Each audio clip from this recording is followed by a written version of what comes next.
अकोला महानगरपालिकेची आगामी निवडणूक चांगलीच गाजणार असल्याची शक्यता आहे। कारण अकोल्यामध्ये निवडणुकीच्या आधी भाजपसमोर अंतर्गत नाराजी आणि बंडखोरीचं मोठं आव्हान उभं ठाकल्याचं चित्र सध्या तरी पाहायला मिळत आहे। तर दुसरीकडे वंचित आणि काँग्रेस एकत्र लढणार असल्याच्या चर्चा रंगत असल्यानं भारतीय जनता पक्षाला ही निवडणूक जड जाण्याची देखील शक्यता वर्तवण्यात आलेली आहे। नेमकं काय आहे अकोल्याचं राजकीय समीकरण आणि गणित पाहुयात लोकशाही मराठीचा हा खास रिपोर्ट।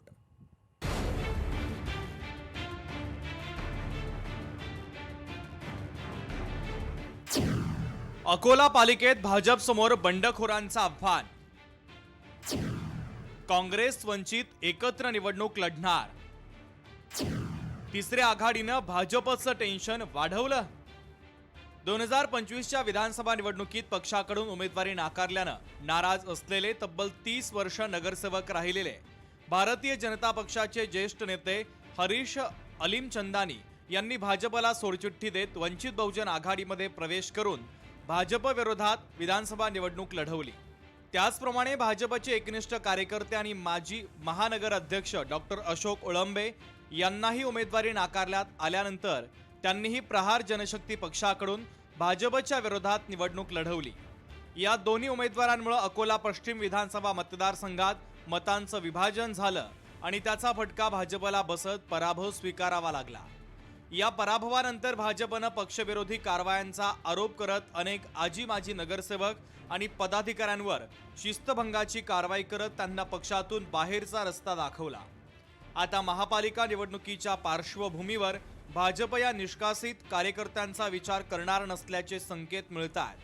त्यामुळे या सर्व नाराज आजी माजी नगरसेवकांनी एकत्र येत नागरिक संवाद मंचची स्थापना केली। यामध्ये 7 नगरसेवक पद भूषवलेल्यांचाही समावेश आहे।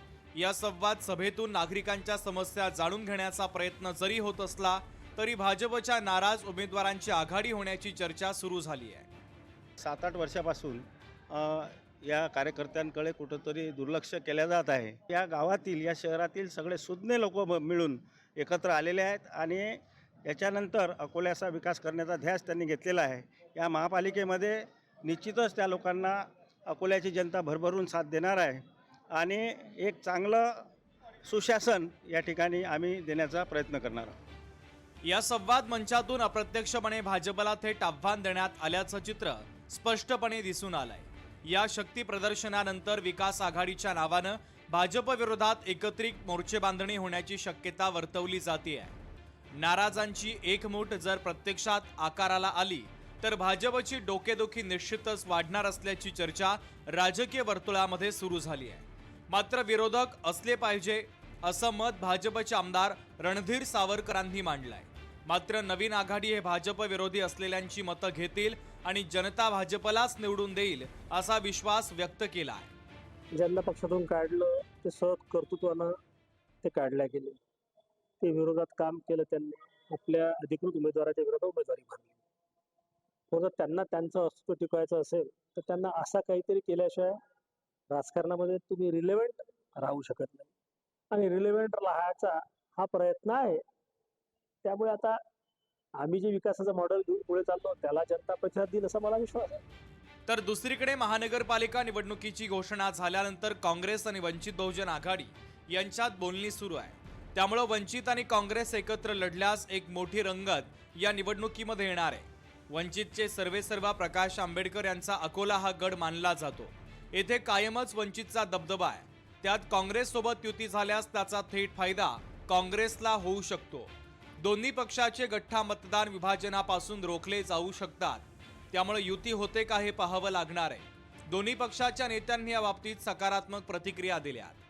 अभी चुनाव के अंदर महाविकास आघाड़ी के साथ में हम चुनाव लड़ेंगे और एक अभी बड़ा विषय चल रहा है कि भारी बहुजन भी हमारे साथ चुनाव लड़ेंगे। ऊपर लेवल पे पूरे महाराष्ट्र में युति होने के संकेत है। अब आज या कल के अंदर वो क्लियर हो जाएगा और अकोला महानगर पालिका में कांग्रेस की पूरी तैयारी है। अगर हमारी युति किसी के साथ में नहीं भी होते तो हम पूरे 80 वार्ड लड़ाएंगे।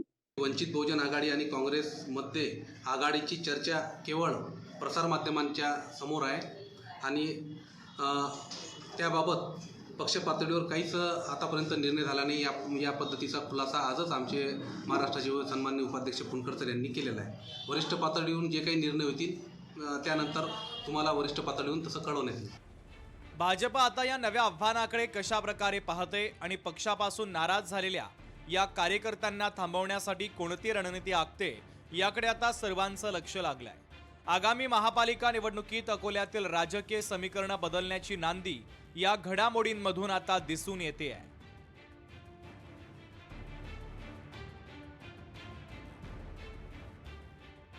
अमोल नांदुरकर, लोकशाही मराठी, अकोला.